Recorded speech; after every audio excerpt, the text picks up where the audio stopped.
सो है नमस्कार जनता, this is आदि हियर फ्रॉम एनआईटी रायपुर। और इस वीडियो सीरीज में आपकी सबसे बड़ी दुविधा यानी पी ब्लॉक की पहली कड़ी यानी 13th ग्रुप को कवर कर रहे होंगे। अच्छा, इस वीडियो सीरीज में हमने पी ब्लॉक को इतने सिस्टमैटिक और प्यारे वे में अरेंज किया है कि आपको बस 2 से 3 बार इसे मात्र रिवाइज करने पे ये याद हो जाएगा।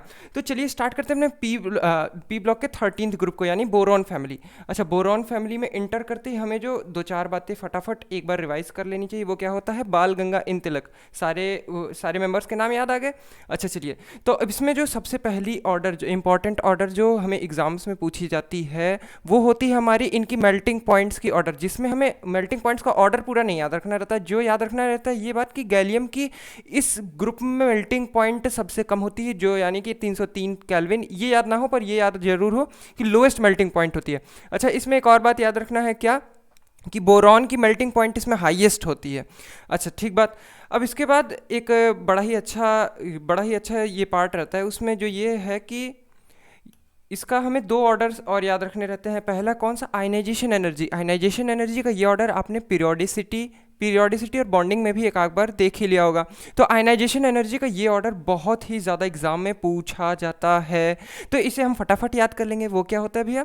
ये होता है कि बतल गा अल इन। हमें अगर याद करने का ये ट्रिक होता है क्या? बतल गा अल इन। हमने ऐसे याद किया, आपको जैसे याद करने में इजी पड़े आप याद कर लीजिएगा। अच्छा ठीक बात। अब इसमें हमें एक और पॉइंट याद रखना है कि जो बोरॉन होता है ना, B12, बोरॉन का B12 कंपाउंड आइसोओकाहेड्रल में एग्जिस्ट करता है। किस में एग्जिस्ट करता है? आइसोओकाहेड्रल।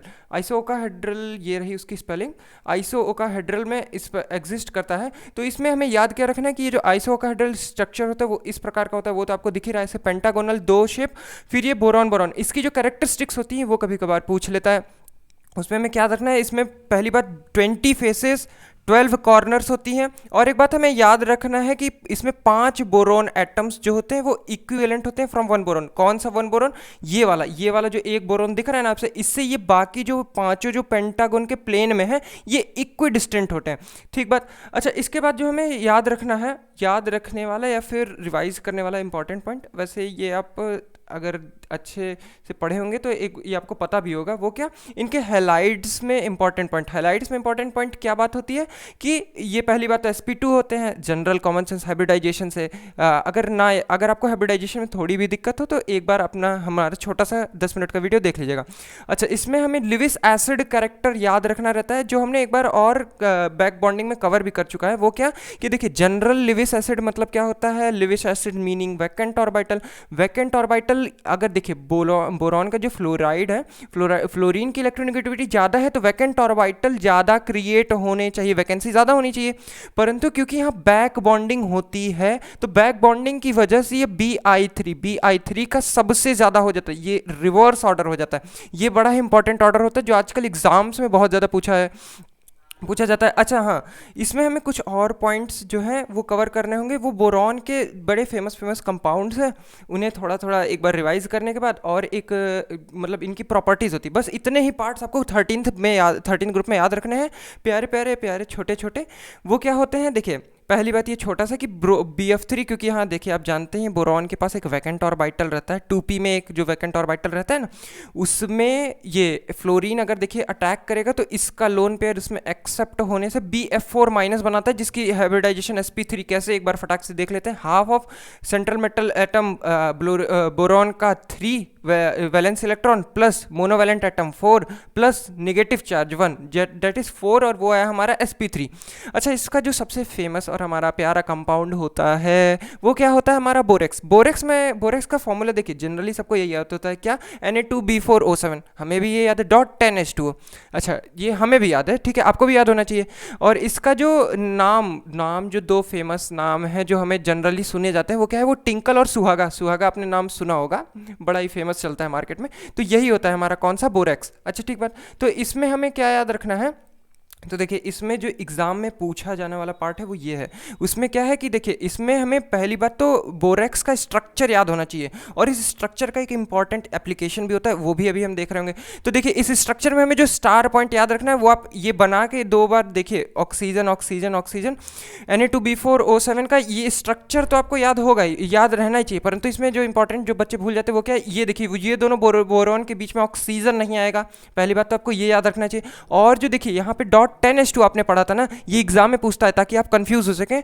तो पर इसका स्ट्रक्चर जैसे ही आपने बताया, तो ये देखिए यहाँ पे 8H2O होते हैं। तो वाटर ऑफ क्रिस्टलाइजेशन इसमें कितना होता है? 8। तो कभी भी कंफ्यूज नहीं होइएगा कि इसमें 10 होता है। इसका वाटर ऑफ क्रिस्टलाइजेशन कितना होता है? 10 होता, सॉरी 8 होता है, 10 नहीं होता है। अच्छा ठीक बात। इसमें वाटर ऑफ क्रिस्टलाइजेशन क्या होता है, ये छोटी सी बात अभी हम देख लेंगे। वो क्या होता है? वाटर ऑफ क्रिस्टलाइजेशन होता है water that is chemically bonded in any structure. कोई भी केमिकल स्ट्रक्चर में जो वाटर उसमें प्रेजेंट होता है उसे हम वाटर ऑफ क्रिस्टलाइजेशन कहते हैं। और वाटर ऑफ क्रिस्टलाइजेशन को अगर कंपाउंड को हीट करते हैं तो वो गायब भी हो जाता है। अच्छा ठीक बात। अब इसमें हमें और इंपॉर्टेंट चीज़ क्या देखनी है, वो ये रहा, वो होता है हमारा ये हीटिंग वाला पार्ट, हीटिंग ऑफ बोरेक्स वाला पार्ट। हीटिंग ऑफ बोरेक्स वाले पार्ट में अपन को क्या याद रखना है कि देखिए ये बोरेक्स होता है Na2B4O7। Na2B4O7.10H2 को जब हम हीट करते हैं तो पहली बात इसका वाटर ऑफ क्रिस्टलाइजेशन पहली बार में गायब हो जाता है। ये जो 10H2 होता है ये पहली बार में उड़ जाता है। फिर उसे हमें क्या, तो देखिए बोरेक्स बीड टेस्ट में इसमें हम क्या करते हैं कि ये जो बोरेक्स है, बोरेक्स Na2B4O7.10H2, इसको हीट करने के बाद हमारा आता है Na2B4O7, जिसमें ये 10H2O जो वाटर ऑफ क्रिस्टलाइजेशन होते हैं ये गायब हो जाते हैं। अच्छा इसमें हमें एक और इंपॉर्टेंट पॉइंट याद रखना है कि अगर हम इसको अगर हीट करते हैं तो ये इंपॉर्टेंट कंपाउंड होता है जो हमें याद रखना है, ये बहुत बार एग्जाम में पूछा जाता है। वो क्या होता है? हमारा NaBO2 प्लस B2O3 इसमें बनता है। क्या क्या क्या क्या? NaBO2 प्लस B2O3, इसे हम कहते हैं ग्लास बीड या फिर बोरेक्स बीड, इसी का नाम होता है। तो बोरेक्स बीड टेस्ट के नाम से ये जो बोरेक्स बीड टेस्ट जो होता है उसमें यही इस्तेमाल होता है। ठीक बात। अच्छा इसके बाद हमें जो इंपॉर्टेंट चीज़ याद रखनी है वो होता है हमारा ये Na2B4O7 की दो प्रॉपर्टीज़ होती हैं, वो बड़ी ही फेमस है। वो क्या है कि पहली बात, अगर इसे हम वाटर ये Na2B4O7 का अगर H2O के साथ रिएक्शन कराते हैं तो हमारा NaOH बनता है और H3BO3, जिसका नाम हमारा क्या होता है? Boric acid. इसे हम क्या कहते हैं? Boric acid.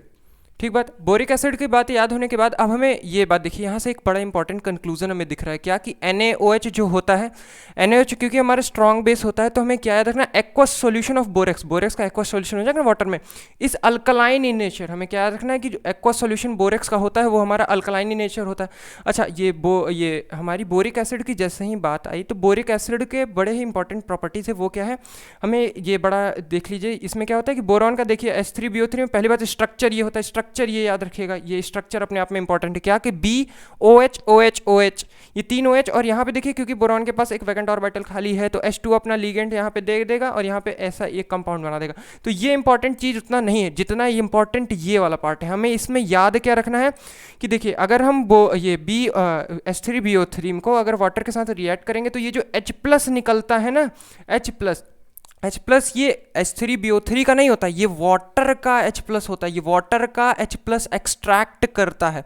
ठीक बात। क्या बोले हमने कि ये जो एक्सट्रैक्ट करता है वो वाटर का H+ होता है, वाटर का H+ एक्सट्रैक्ट करता है, इसलिए इसे लिविस एसिड कहते हैं। लिविस एसिड ये होता है, एसिड ये होता है, परंतु ये एक्सट्रैक्ट वो H+ किसका करता है? वो वाटर का करता है, अपना H+ नहीं देता है। अच्छा ठीक बात। इसका हमारा सबसे फेमस कंपाउंड जो अभी तक हमने एक बार केमिकल बॉन्डिंग में भी कवर कर लिया है वो क्या होता है? हमारा डाइबोरेन। डाइबोरेन में फटाफट हम अपनी पॉइंट्स को रिवाइज कर लेंगे। वो क्या होता है? पहली बात ये ब्रिज बॉन्ड के बारे में, बड़ा ही फेमस बॉन्ड, इसका नाम ब्रिज बॉन्ड। ये किनारे वाले बॉन्ड्स को टर्मिनल बॉन्ड कहते हैं। अच्छा ये जो बोरॉन होता है वो sp3 हाइब्रिडाइज्ड होता है। एक बात और कि ये पूरा कंपाउंड जो होता है वो लिविस एसिड होता है। लिविस एसिड क्यों होता है? वैकेंट ऑर्बिटल जनरेट कैसे होते हैं? ये जो बॉन्ड होता है ना, ये बॉन्ड हमारा फ्लक्चुएटिंग बॉन्ड होता है। फ्लक्चुएटिंग बॉन्ड की वजह से ये लिविस एसिड हो जाता है। और हमें क्या याद रखना है? ये वाला बॉन्ड हमारा 3C2E क्यों? क्योंकि यहाँ पे 3 न्यूक्लियस, एक बोरॉन, एक हाइड्रोजन और एक बोरॉन, ये तीन सेंटर्स के बीच में 2 इलेक्ट्रॉन। अच्छा हाँ, जिन्हें ये ब्रिज बॉन्डिंग में थोड़ी भी दिक्कत हो तो ब्रिज बॉन्डिंग वाली वीडियो देख सकते हैं। अच्छा इसके बाद हमारा ये पॉइंट बड़ा इंपॉर्टेंट होता है जो जनरली हमें नहीं याद रहता है। तो ये क्या है कि BH bridge is greater than BH terminal. ये क्या बोल दिया?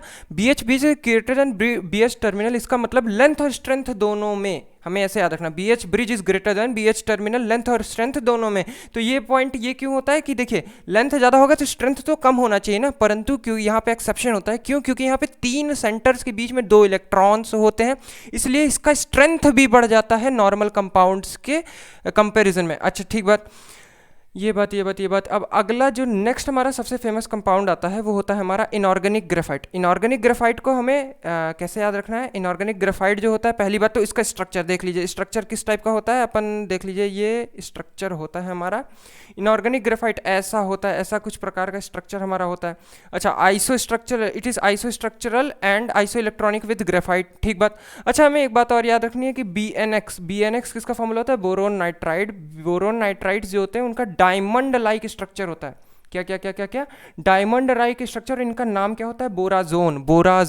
बोराजोन का किसकी तरह स्ट्रक्चर? Diamond like. और ये हमारा कैसा स्ट्रक्चर है? इनऑर्गेनिक ग्रेफाइट की तरह, ठीक बात। हमें इसमें एक बात इंपॉर्टेंट है, वो क्या? बोरॉन और नाइट्रोजन जो होते हैं वो अल्टरनेटिवली आते हैं। देखिए, एक बोरॉन के बाद एक नाइट्रोजन, फिर बोरॉन, फिर नाइट्रोजन। अच्छा, ये बात याद होने के बाद हमें एक और चीज़ इंपॉर्टेंट यहाँ पे याद रखनी है। ये एप्लीकेशन वाले पार्ट से पूछता है क्या कि B4C जो होता है हमारा बोरॉन कार्बाइड, ये एक तरीके का फाइबर होता है जो यूज़ होता है बुलेट प्रूफ वेस्ट्स बनाने में। जो बुलेट प्रूफ वेस्ट होती है उसमें B4C यानी बोरोन कार्बाइड का इस्तेमाल होता है।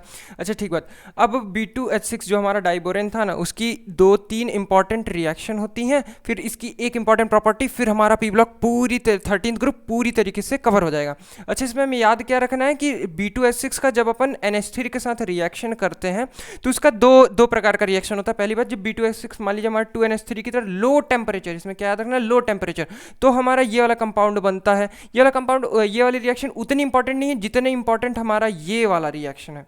इसे हमें याद रखना है कि अगर B2H6 हमारा NH3 के संग एक्सेस NH3 के संग हाई टेम्परेचर पे रिएक्शन कर रहा है तो हमारा BNX बना रहा होगा, जिसका नाम हमारा क्या होगा? Inorganic graphite. अच्छा, हमें एक बात याद रखनी कि इसी रिएक्शन से बनने वाला यही वाला BNX हमारा इनऑर्गेनिक ग्रेफाइट होता है। बाकी सब BNX इनऑर्गेनिक ग्रेफाइट नहीं होते, जो इस रिएक्शन से स्पेशली बनेगा वही हमारा इनऑर्गेनिक ग्रेफाइट होता है। अच्छा, हमें और बातें क्या याद रखनी है? बस एक लास्ट रिएक्शन फटाफट। वो क्या होता है कि देखिए, B2H6 जो होता है अगर उसे हम 1:2 रेशियो में NH3 के साथ रिएक्शन कराएं तो हमारा B3N3H6 बनता है, जो होता है हमारा बोराजीन यानी इनऑर्गेनिक बेंजीन इसका नाम होता है। तो हमें अगर एग्जाम में पूछ लिया कि इनऑर्गेनिक बेंजीन का फॉर्मूला बताइए तो B3N3H6। और आजकल तो उसमें इंटीजर टाइप में ये भी पूछ लेता है कि number of nitrogen plus number of boron, तो 3 + 3 यानी कि हमारा 6। अच्छा, ठीक बात। और हमें अब जो हम लास्ट वो प्रॉपर्टीज़ वाली बात कर रहे थे, प्रॉपर्टीज़ वाली बात में हमें क्या रिवाइज करना है कि देखिए, ये बात तो आपको पता ही होगी क्या कि मेटल्स जो होते हैं वो जनरली एसिड्स के साथ रिएक्ट करके H2 प्रोड्यूस करते हैं। तो हमें इसमें स्पेशल बात क्या याद रखनी है कि जो लेड होता है, इस ग्रुप का जो लेड होता है ना, लेड जो होता है वो पहली बात H2 प्रोड्यूस नहीं करता।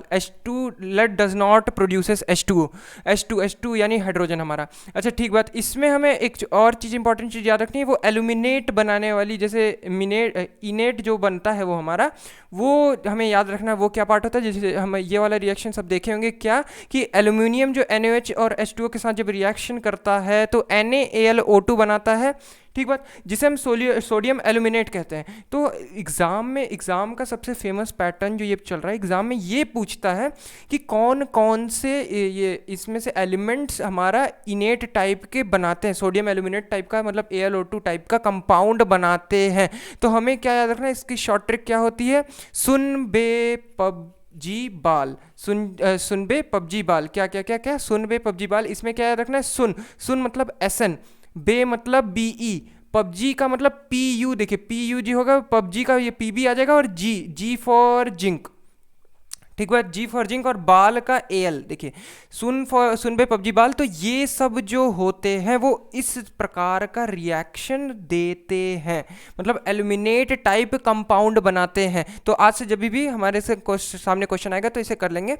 So that's all for this video. और मैं आशा करता हूँ कि आपका 13th ग्रुप इस को रिवाइज करने के बाद कोई भी क्वेश्चन अनटच्ड या फिर अनसॉल्व्ड नहीं रहेगा।